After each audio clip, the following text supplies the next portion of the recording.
Welcome to today's webinar, 2025 Fleet Technology Report, 8 Trends to Watch for Fleet Success, presented by Verizon Connect. I'm Martin Ramju, Managing Editor for the Automotive Fleet Trucking and Transportation Group, and I'll be your moderator for today's event. We encourage you to ask questions during the webinar at any point, and we will try to answer them all. However, if we do not get to yours, you will be contacted by email with a response after the event. I am joined today by our speaker, Terry Dell, Head of Global Technical Solutions for Verizon Connect. Terry, welcome, and share a little bit with us about your background. Thank you, Martin, and happy Monday, everyone. I'm Terry Dell. My role here at Verizon Connect is leading our global technical solutions team. We help work with customers to match their specific business needs with our product sets.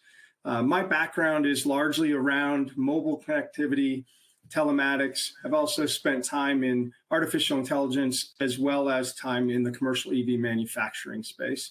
I'm excited to be here and I appreciate everyone joining. All right, thanks, Terry. Good to have you. So for starters, I know we have a lot to get to. With telematics technology changing so much, how would you sum up 2024 in terms of advancements? What's kind of the big theme or the story that we're looking at here?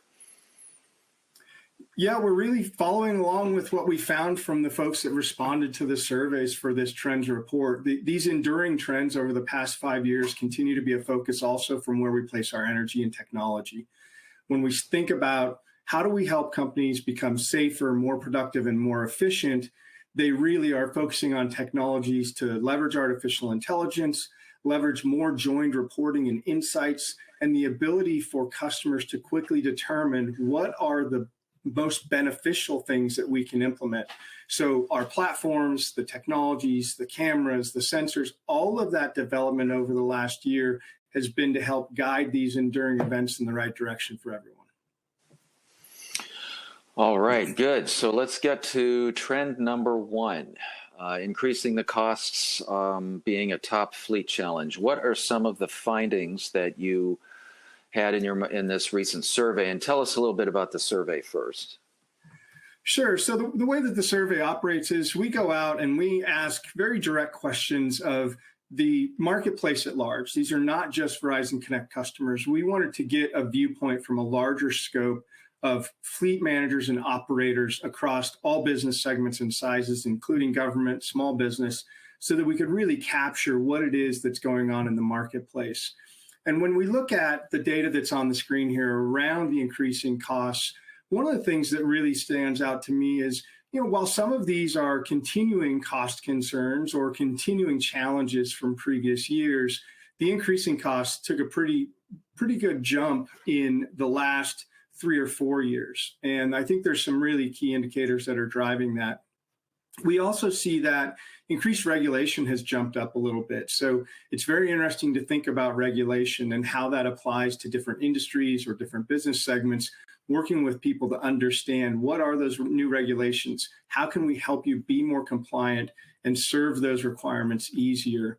And when we think about all of the other pieces that are on the screen here, these are largely enduring, right? These are continuing challenges.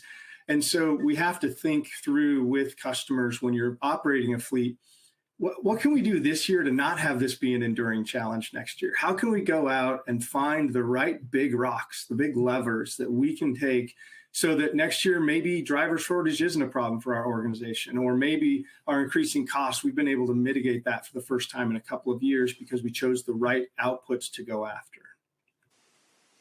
So in looking at some of these, the cost increases and decreases, particularly focused on labor and fuel, what have you noticed as kind of the trend pattern here?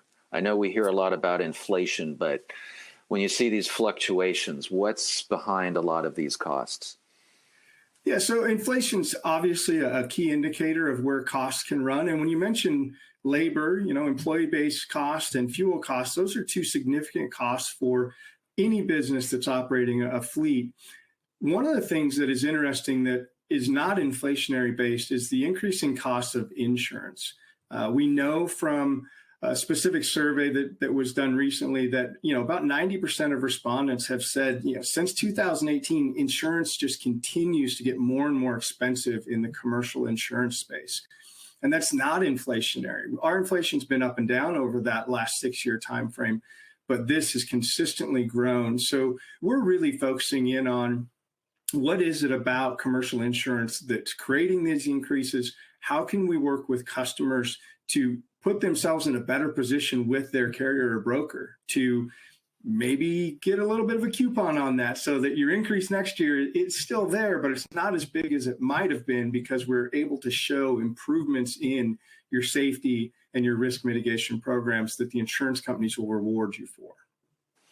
Now, if I'm a fleet manager with the latest and greatest technology, what specifically should I communicate to my insurer so that they have a full understanding of the scope and the quality of the system that my vehicles are working under? It's a great question. And if we look at what it is that's going to drive one way or another with our insurance carrier, it's really around looking at the number of claims that we've got. That's obviously a key indicator. Reducing the number of claims, reducing the severity of claims, and also putting in place systems that prove that we're leveraging technology to reduce the leading indicators of motor vehicle incidents.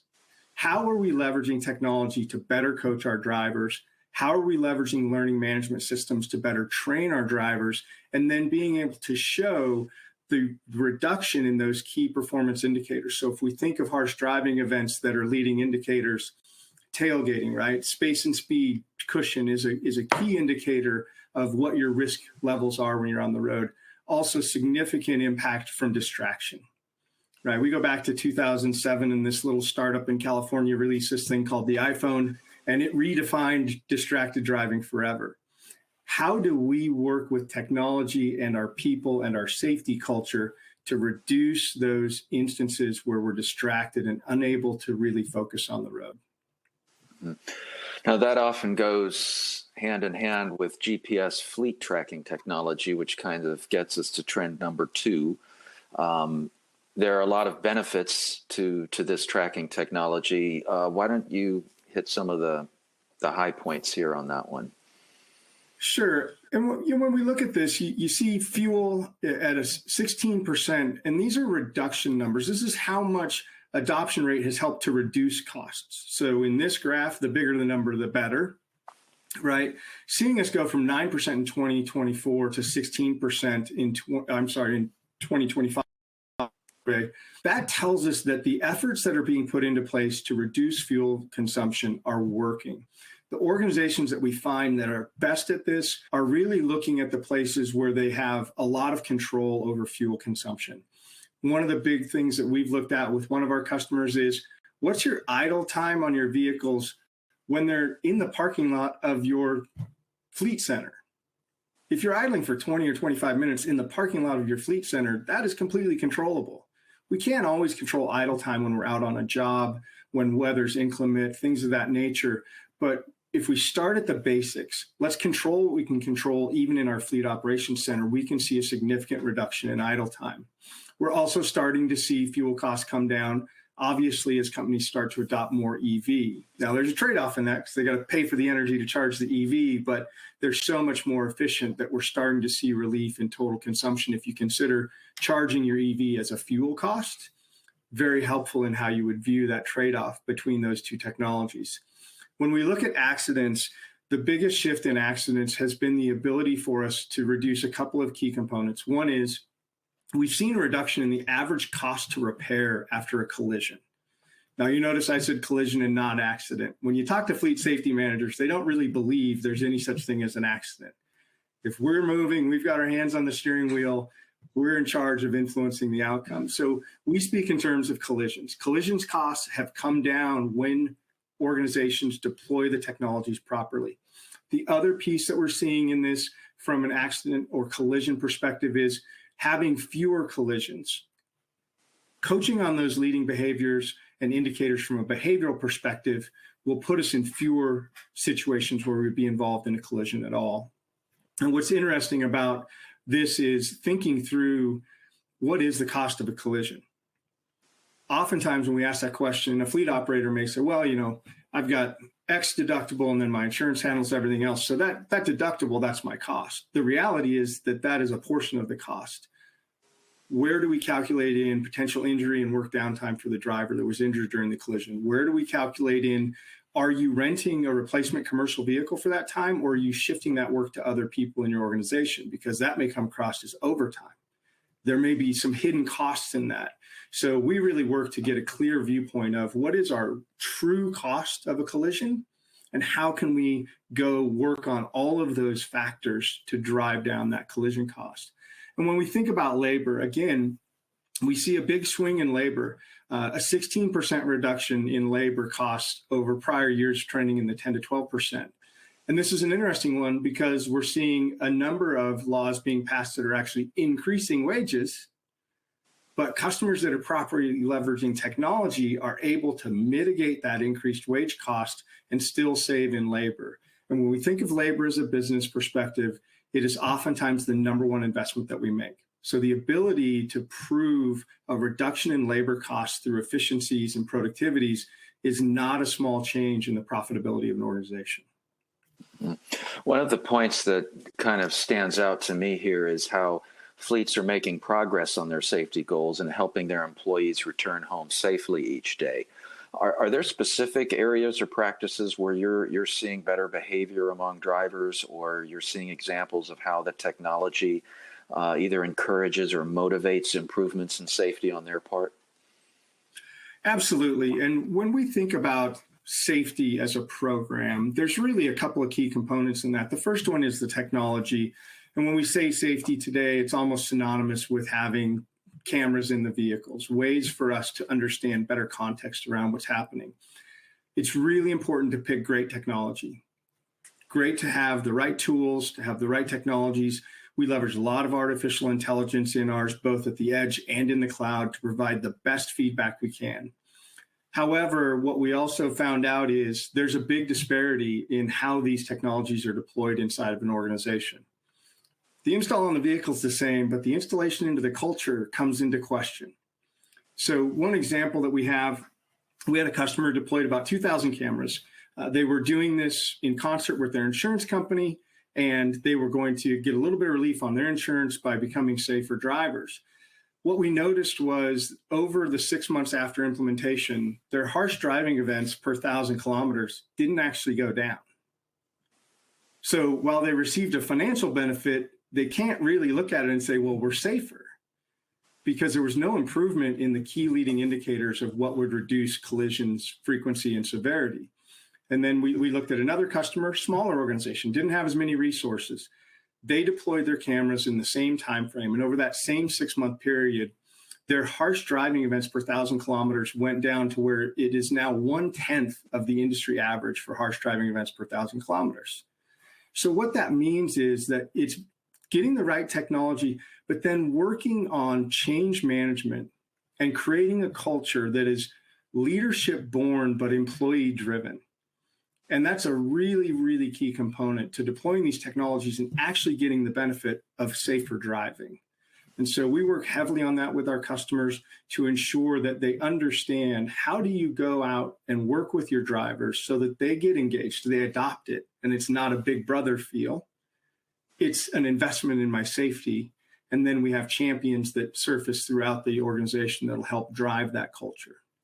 Mm-hmm. So with safety culture working with cost reduction and adoption, that of course points to the $1 million question in Trend 3, which is the ROI on the fleet technology. I know there's some really interesting stats on this particular one, but overall, just how are fleets recognizing the ROI from technology so quickly? It's a great question. And the reality is that the pieces that we look at, right, the components that are covered in this trend report are very controllable, localized financial systems.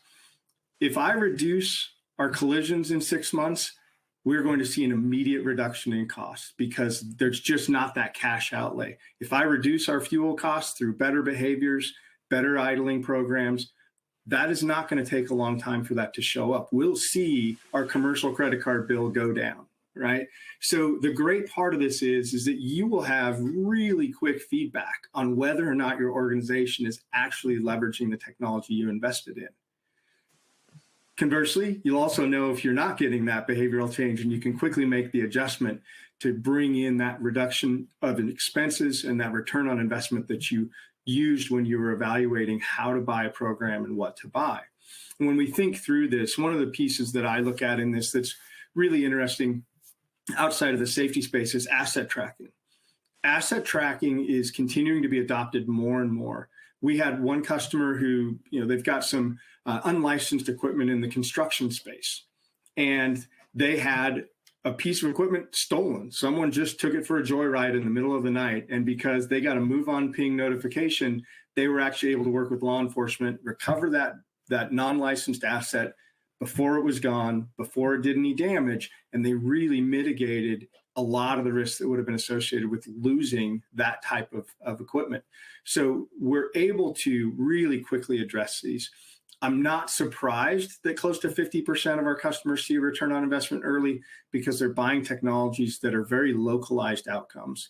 And it allows us to quickly measure success, adjust if we need to, but definitely able to look very short term and see the ROI. When you think long term, the great thing about long-term ROI is if I've captured this short-term ROI, I'm getting that compounding return over time. I'm going to continue to see a greater return, because we go back to the top line and we see costs just keep going up and up and up. And if I'm able to continue to leverage my ROI on these technologies, they can pay us back multiple times over a 3 or 5 year period. Is there any particular operation that tends to pop out very quickly in terms of ROI, where it's really noticeable? The fleet manager's looking at a spreadsheet and, for example, notices maintenance costs have taken a dip. What particular aspects of operations kind of stand out in that sense? Yeah, I think maintenance is a great point to call out. When we talk to maintenance operators inside of fleet organizations, there's emergency repairs, our reactive maintenance, then there's proactive maintenance, right? In speaking with one of our operators, going from a 40% proactive maintenance PM rate to an 80% PM rate, got to be twice as good to get there, right? But using the right tools, that one shift in their organization is a $10 million a year cost reduction. And you're doing the same repairs. The difference is, am I doing them because of a roadside failure, we missed jobs, we paid for commercial towing, or am I doing them because we've got great insights into the health of our vehicles and we're able to put in preventative maintenance programs? Massive opportunity for organizations. We also see a huge lift in field services and workforce management. When we think of ROI, return on investment, oftentimes we think, did I save money? The reality is we've also got to look at the other side of the ledger. Did I make more money because of this decision? And so when we have vehicles that are operating at a good uptime, they're operated safely, our field services workers are able to get to their customers on time, we can then evaluate, how do we get to more customers? And that increased efficiency drives the top line revenue. So you can really attack ROI from both sides of the spectrum. Mm-hmm. Well, there's another helper, of course, in the equation here, and that's artificial intelligence. I think that's a question that will never get old, given the pace of change. So what trends are you seeing in the intersection of AI and fleet operations, and particularly with fleet safety? Yeah, when you look at AI, its very obvious positioning right now is in our AI dash cams. They help us identify both road-facing, driver-facing, and even peripheral-facing risks that we can mitigate through behaviors and awareness and coaching. That's really been the shining star. It's jumped to the front of our industry as far as an AI application goes. The next phases of AI and fleet safety, again, looking at the difference between reactive maintenance and proactive maintenance, and then the next tier is predictive maintenance. When we start to utilize AI to analyze the health of a vehicle, give us greater insights into potential failures that might be beyond just routine maintenance, will really help accelerate our ability to keep our vehicles operating safely and potentially operate vehicles longer. When you think of the cost that you put into buying or leasing a commercial vehicle, you got to get every mile out of that thing you possibly can. because if you're having to retire vehicles, let's say you have a 5-year vehicle retirement program and you're having to retire 30% of your vehicles after 2.5 years, that completely breaks your finance model for how you're managing your fleet. So working through utilizing AI to help us identify those types of opportunities is really a big, powerful trend in the industry. Think of AI as the ability for us to give you answers to questions you're not even sure you should be asking yet. When we unleash the power of AI, it can see large picture, it can localize, make comparisons, and help surface information for us that you haven't even called me about yet. We've got insights that will help you look for those pockets of opportunity. So how would you describe the overall pace and speed of AI improvements as it applies to fleet technology? Is this a case where it's almost a monthly upgrade that's coming down the pike with AI? What do fleet managers need to be prepared for in terms of embracing continued advancement?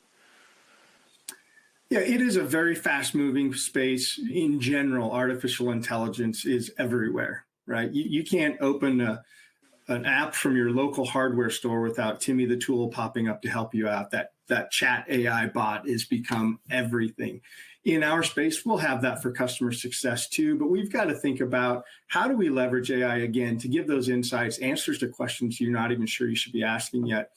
And in reality, for the fleet operator, it should be fairly seamless. It shouldn't be a lot of work for you to understand that. One of the nice pieces of AI is we can layer on large language models and generative AI that allows it to come to us with information and easily consumed visuals, easily to read language, so I understand exactly what I'm getting into. I think one great example of that is our EV suitability tool that we launched. This tool, because you're on our platform, we know how your fleet operates, we know what class of vehicles you're going to be replacing with your EVs. Our AI will actually give you a real-time report. You click the button, it pops up and it says, hey, these 12 vehicles would be good candidates for conversion to EV. We also tell you how much fuel would it save you in dollars, how much fuel would it save you in gallons, what would be the reduction in CO2 emissions at the tailpipe, all of those key indicators that are leading this ESG progress.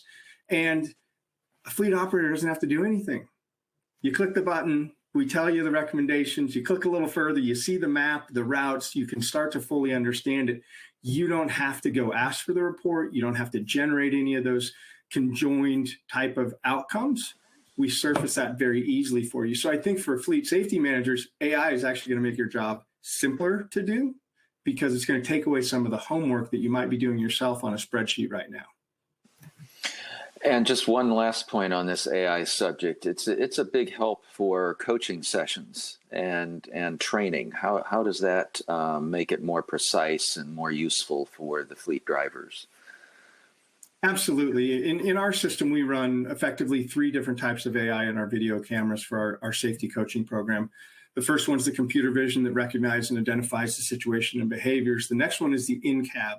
The in-cab coaching gives you real-time coaching. So if I'm following too closely and I've exceeded these parameters of safe speed cushion, it'll actually give me an alert. It'll tell me tailgating. It'll tell me a pedestrian warning.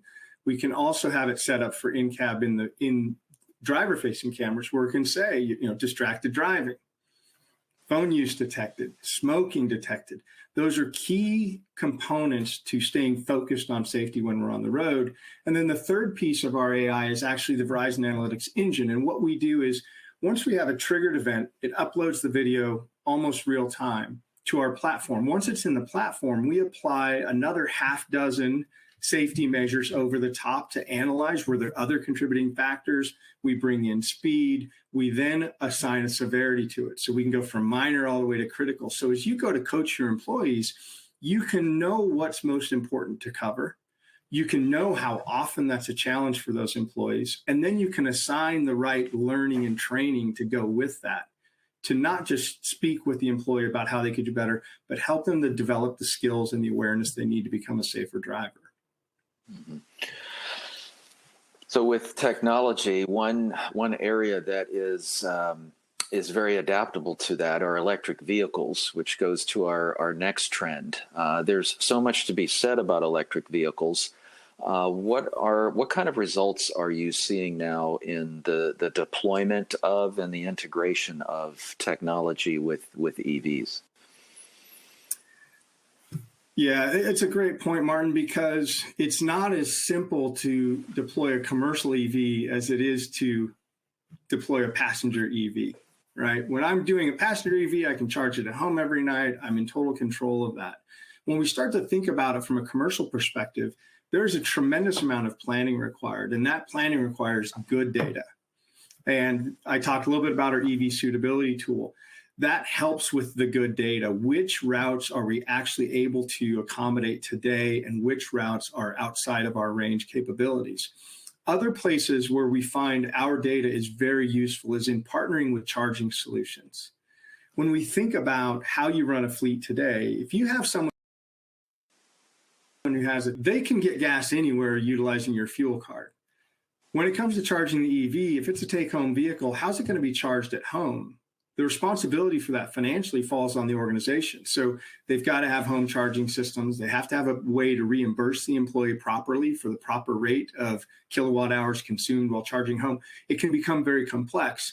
And so in our Verizon Partner Program, we work with specialists in the EV space that can help with planning depot deployments, planning at home charging, understanding even on a map, what's the closest level 3 charger that this vehicle could go to? So if we're in the middle of the day and we've got a low battery for whatever reason, it's not as simple as pulling into any gas station. We've got to be able to identify the closest charging station that has the right charge technology to get that vehicle charged quickly and back on the road. It takes a lot of data pulled together to do that. And that's why we've built out these partnerships to help with that. So in terms of results from fleets that have used this, what has the survey shown in terms of what has been the most effective and the most successful? I know there's references to European and Australian fleets, U.S. fleets. Well, what stands out about that? Yeah, so what's interesting about it is that the big word is visibility. Right? Mm-hmm. We understand, right? We're getting enough data live from our telematics units and then our charging stations. It really is still in the very early stages of organizations understanding how to deploy. And so when you look at these vehicle and sustainability results, 35% on visibility, 35% on efficiency, roughly a third of every respondent said, hey, I'm leveraging telematics and connected technologies to help me with this. That's actually not a bad number if you think about it.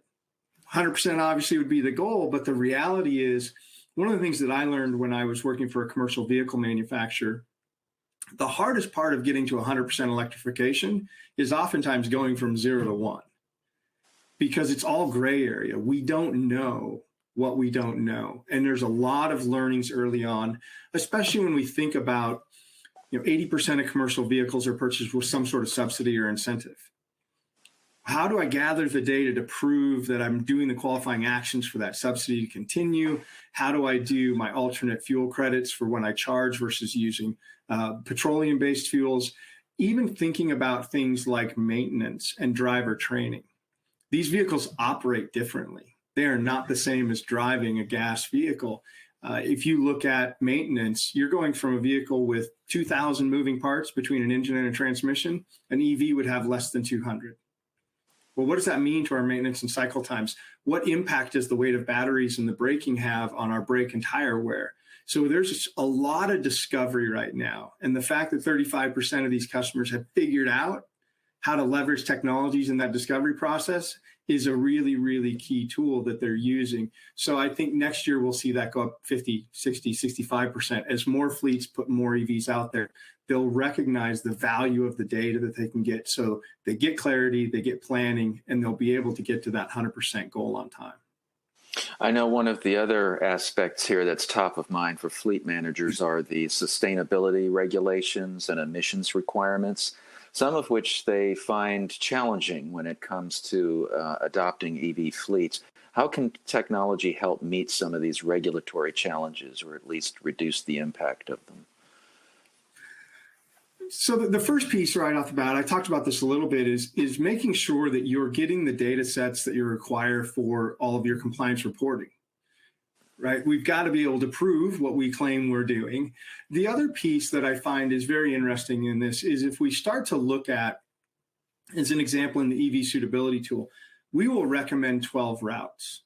These are the 12 routes that we believe are going to be the most impactful for you. What you can then do is say, okay, well, I've got 12 vehicles assigned to those routes, but are those my newest vehicles or my oldest vehicles? If you're going to retire a vehicle, retire your older vehicles. They're going to cost you more. They're going to be less fuel economic. Those are the ones you want to move out. So you can take these recommendations, look at the vehicles, take your newest internal combustion engine vehicles and put them on other routes, retire your oldest vehicles that have the most probability to break down and the least efficient engine from a fuel standpoint, and replace those with EVs. It gives you, again, information, and you can start playing chess instead of checkers when you've got detailed information that'll help guide you down that path. And then the last piece is, oftentimes these regulatory bodies are talking about percentage of your fleet, right? You have to be at X percentage of your fleet. Well, you've got to be honest. A Class 8 over-the-road truck is going to be way more expensive than 5 E-Transit vans. So if you're looking at the percentage basis, you want to focus on those vehicles that you can acquire at the lowest cost, that have the biggest impact to your percentage of conversion, and allow you to stay compliant as we move towards 100% compliance down the road. You'll change them all, but it's really about having information to change the right vehicles on the right routes right now. So you're compliant, but you're still serving your customer base. Mm-hmm. I'd like to get back to something you talked about earlier about the safety focus with the fleet technology and how it helps reduce the insurance premium costs. In speaking to trend number 6 here, you had mentioned a study that found that 90% of carrier respondents reported an increase in premiums between 2018 and 2020. Of course, insurance costs have been a big concern. What are some of the primary reasons for these rising insurance costs, and what are the leading technology features that can help mitigate them? Yeah, I think anyone on this call that's familiar with the term nuclear verdict, it's a fairly new term by and large, and that's nuclear verdict is any award outcome from a commercial vehicle incident exceeding $10 million for a single incident. I just saw one last week. A verdict was handed down over $100 million for a single incident. And when you think about what insurance companies are looking at, they're in the risk management space, and $100 million and $10 million claims, those are massive risks to them. So we've seen fatality accidents rise since 2009, really the first appreciable increase in that since the 70s, and it continues to climb. So it doesn't take a lot of connecting the dots to realize that as the cost of each collision or incident goes up, the insurance companies are under more and more pressure, and that puts pressure on the premiums. When we think about what the responses told us, 75% of the respondents said, we use video to achieve our safety goals. That is a very meaningful statement, because when we think about safety, you've got safety systems, safety practices, right? Your systems are your anti-lock brakes, your airbags, your seat belts. Then you've got practices, which is pre and post-trip inspections with proper maintenance identification, pulling vehicles off the road that are unsafe to drive. But the third piece in that is really the driver experience part of this. And utilizing video can help us coach drivers. It can help us show them exactly what happened and when. If you come to me and say, hey, Terry, a week ago you ran a stop sign, I'm going to say, well, probably not. But if we watch a video that shows me running the stop sign, now we can talk about what led to that, right? It gives us the context, the unbiased witness, so we can get through the confusion and get to the behavior that we want to improve. And when we think about that average insurance premium reduction of 13%, that's your 13% of dollar premium was what we saw on average. That is a significant number. Commercial insurance is not inexpensive. So if we're able to get a 13% off coupon, that is not an insignificant number. Now, the challenge in that is it's probably going to be your premium only goes up by 20% instead of by 30%. It's not going to be my premium went down this year, but the financial impact stays the same. It helped us reduce our overall exposure to increased insurance costs. And ideally, we'd see a future state where it would start to drive them back down to even lower costs and put us in a position where our premiums are lower in a year or two than they are right now, because we've proven, one, that we've invested in the right technologies, two, we've invested in the right coaching and behaviors, and three, those investments have turned into fewer collisions, no fatalities. And less money going to lawyers, right? That's that group bonus. Yeah, I mean, if you see a billboard that says, "In an accident with a truck, call us," those attorneys are very good and they're very expensive. And so, what we want to work on is the ability to actually avoid litigation by providing information to risk management teams. When we speak to folks in risk management, they don't want to avoid responsibility. They want to find the right responsibility as fast as possible. Now, sometimes that's exoneration. So as an example, we have a customer that purchased a camera system from us. They're only partially deployed. And about a month ago, they had a collision. The collision was an estimated total cost of about $100 million. They were able to leverage the camera that was in their vehicle to prove that their vehicle was not moving at the time of the incident. They exonerated themselves from the charge, and they've saved that driver's job. Like, you don't survive those types of collisions without somebody losing their job. They were able to very quickly, utilizing our platform, exonerate the driver completely, exonerate themselves completely, and they avoided any cost of litigation. It never had to go to court. On the flip side, if you are in an incident, you have a collision, and you know it was your fault, you can move to responsibly settling, which is always going to be more financially sound for the organization. And it may even be better for the other person who was involved in the collision, because those attorneys and courts fees, they gobble up a lot of that money, and it never actually gets to the person who was involved in the collision. So giving that context to help risk management teams get to a quick conclusion of responsibility will save a tremendous amount of money for all parties. Of course, another area where technology can prevent a lot of trouble is asset tracking, which is I believe our seventh trend. Just to kind of give us an overview, asset tracking, it kind of seems like a broad term. It applies to both vehicles and the equipment and upfits that are aboard the vehicles. Is that correct? Correct. So asset tracking is a broad term. It really covers an umbrella of a lot of different types of assets that would need to be tracked. When we think about your assets, that they could be trailers that don't have their own GPS on them, but you maybe pick and drop. So I pick up a trailer in one place, I drop it in another, and it's a shared resource. We need to be able to log in and see where all our trailers are, so we know what the closest one is. Same with things like skid steers and backhoes, large generators, things of that nature. So when you think about assets, it really is just about anything that's an unlicensed vehicle that would actually be moving around either in your yards or out in your customer space, or sometimes on the roads. Think of street sweepers, things of that nature. When we think about the benefit of tracking these, think about, one, your customer visibility, right? So I mentioned street sweepers. Think of snow plows. Wouldn't it be great to have a website that shows where all your snow plows are, so the general public can log in, and when Winter Storm 2025 hits, they can see, hey, they're close to my route. It gives more visibility and transparency. With the umbrella that I would put that under is utilization, right? Utilization is a really important part of running a fleet. There are folks on this call right now that know I have these 3 specialty vehicles, and I have 15 jobs that need those 3 specialty vehicles. How do I ensure that I'm moving the vehicles around in the most efficient way so I can complete all 15 of those jobs? The other side of utilization is, what if I've got 15 of those specialty vehicles and I only have 3 jobs all year? Well, maybe I take 11 of those to market and I auction them off and I recoup that CapEx, put it back into and be invested somewhere else. I've now got 3 of my primary vehicles plus a spare.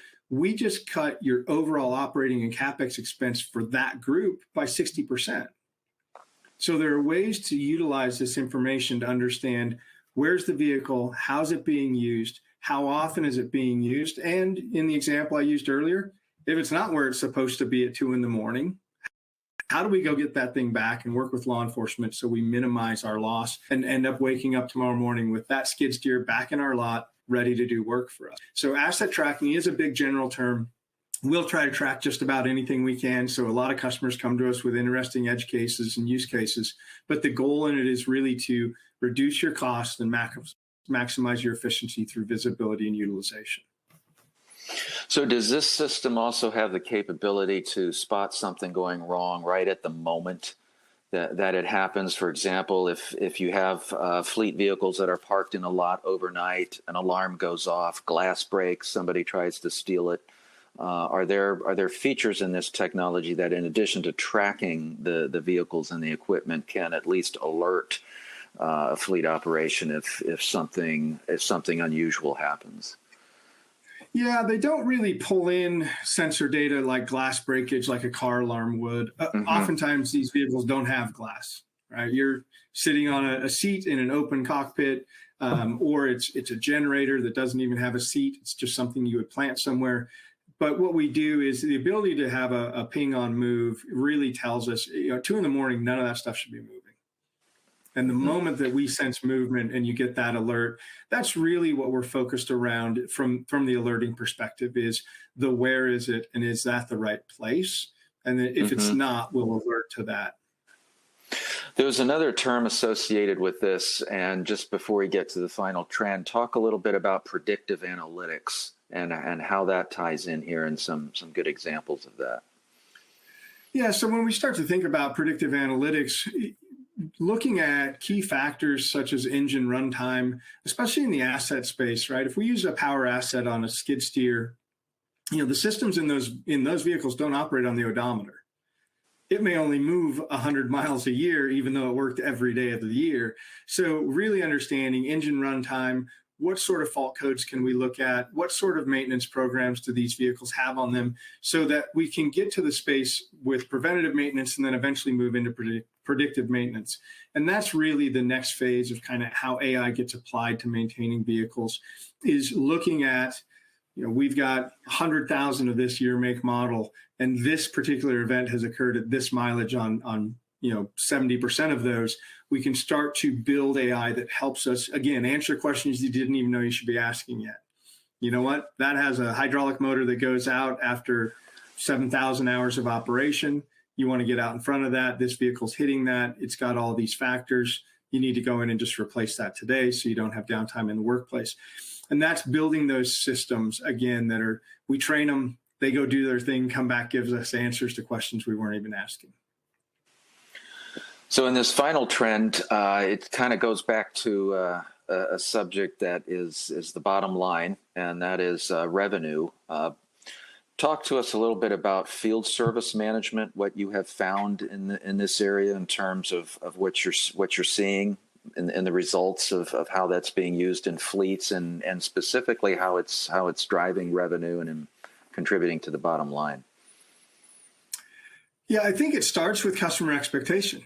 Right? We live in a world now where everything is on demand. There's no more delivery windows. That's not what customers expect. That little bookstore that started in the 90s will now deliver just about anything to your home. And if you live in a large metro area, you can get it same day.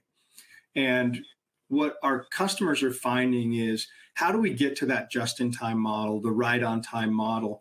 And it doesn't really matter how big your fleet is. Where I think these technologies have the biggest opportunity is in the small fleets. And the reason I say that is that if I have a customer with 30,000 vehicles and they've got all these resources, you as a fleet manager might think, oh yeah, sure, I'd love to get there someday, but I can't really afford to go create that technology. The reality is we can provide the exact same technology to someone with 5 vehicles. It doesn't have to be a large enterprise to leverage any of the technologies we talked about today.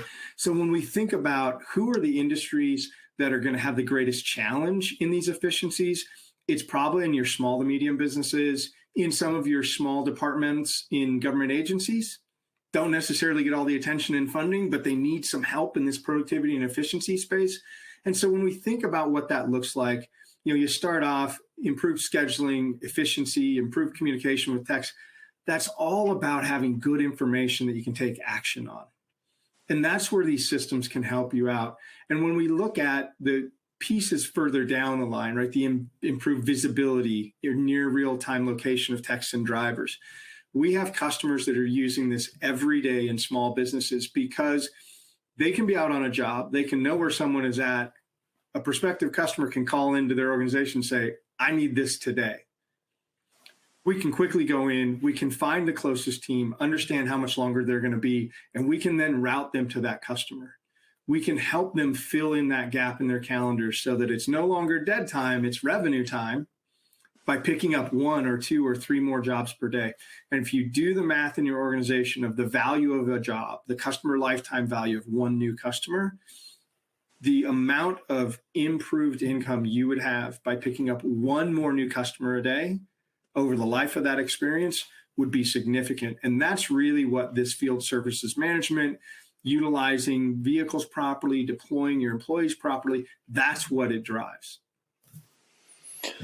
So when looking at these smaller fleets, and I assume a lot of them, like you said, are delivery, they're very customer focused. I kind of think of plumbing and HVAC fleets and florists. Are there any examples that stand out to you on how they increased the number of customers that they could reach or handle in a particular day?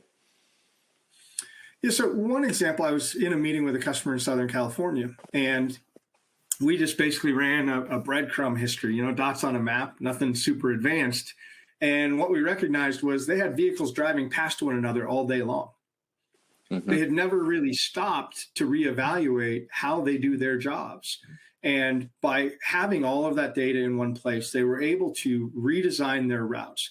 Now, these were contractors in the landscaping space, so they generally had the same customers over and over again. But what we were able to do was effectively open up an entire new route by optimizing what they had been doing for years.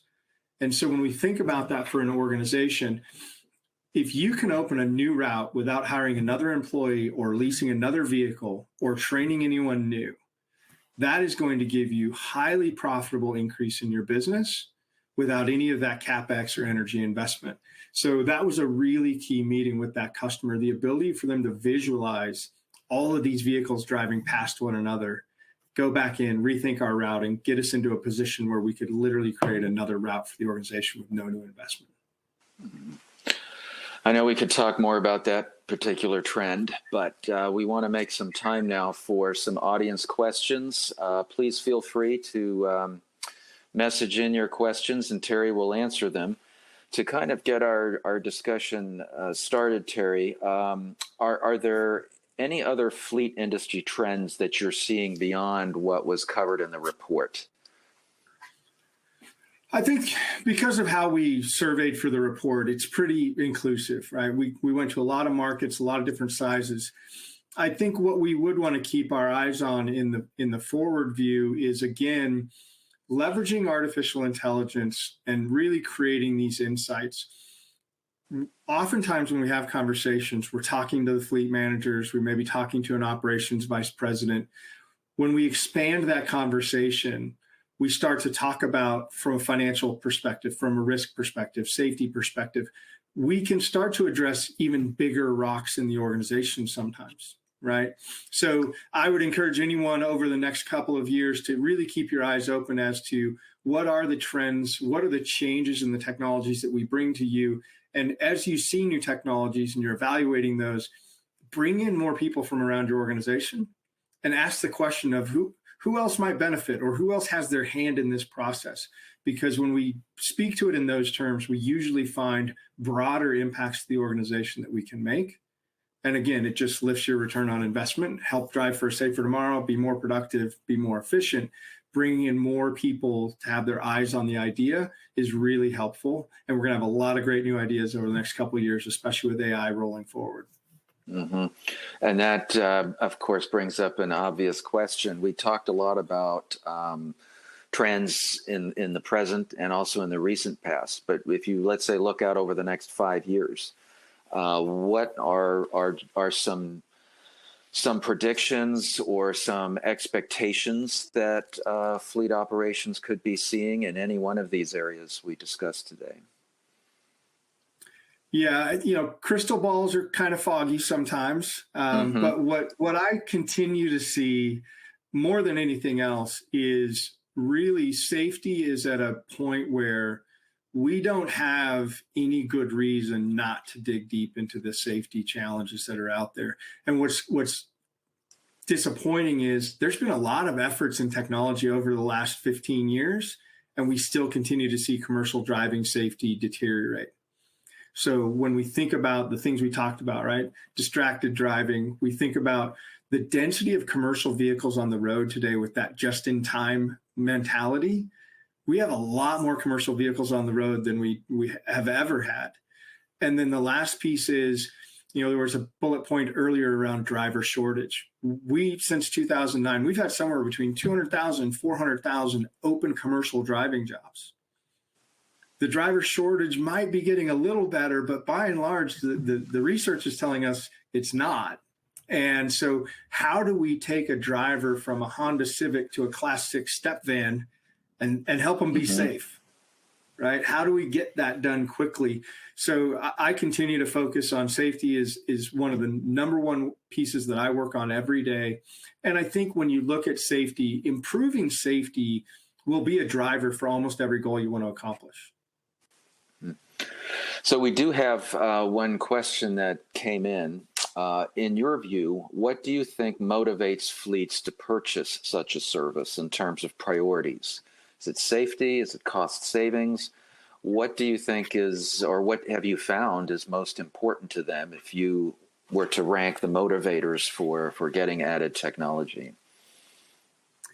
Yeah, it really comes down, it's very unique to each organization, right? I talked a little bit about two companies that bought cameras. One was focused on insurance premium rates. The other was focused on a safety culture, and they took two totally different paths once they bought that technology. So every organization is going to have slightly different motivators.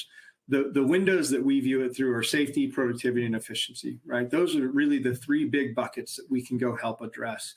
What we would ask is, if we were to sit down and do an operational workshop with a customer, what we would ask is, what's keeping you up at night? Forget telematics, just you're a fleet operator, you're in charge of this fleet. What keeps you up at night? Just tell us what's concerning to you, and then we can work through to help understand how could we influence that? How could you leverage technologies for that? Sometimes it keeps you up at night, it's financial. Sometimes it's a shortage of employees. Sometimes it's a loss of customers, so our revenue is bleeding out, right? And you may be getting blamed on you because of delivery times.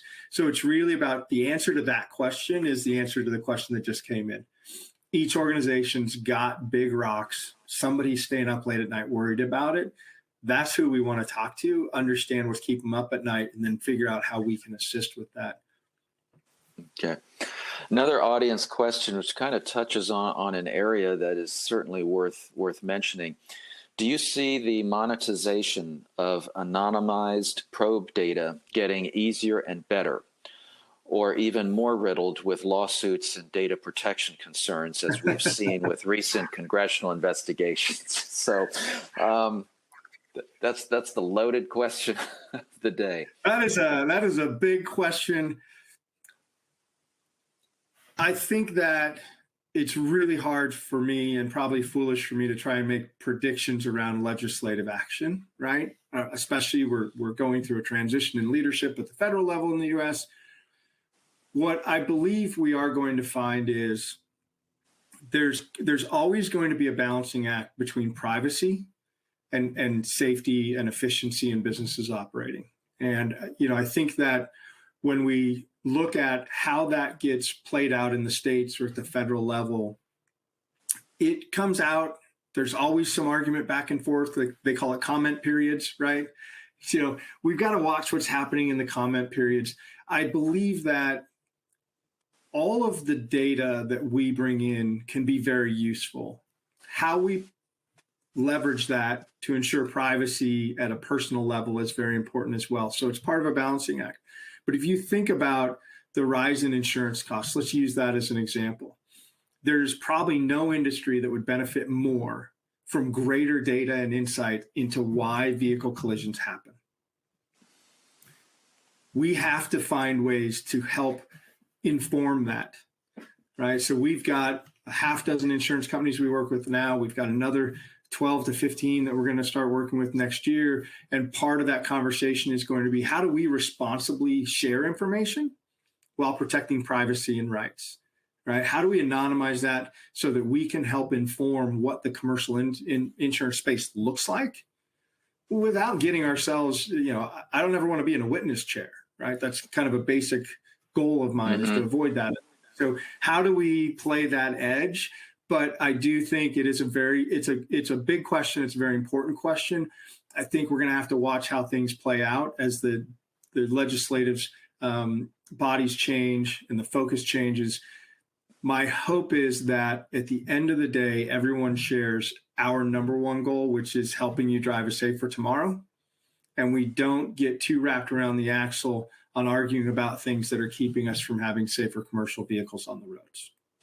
I want to get one last quick 1 to 2 minute question in here, if you can just answer it. For the fleet manager looking at a system who's worried about, if they say, I'm worried about my data security, what do you tell them real quick to allay their concerns?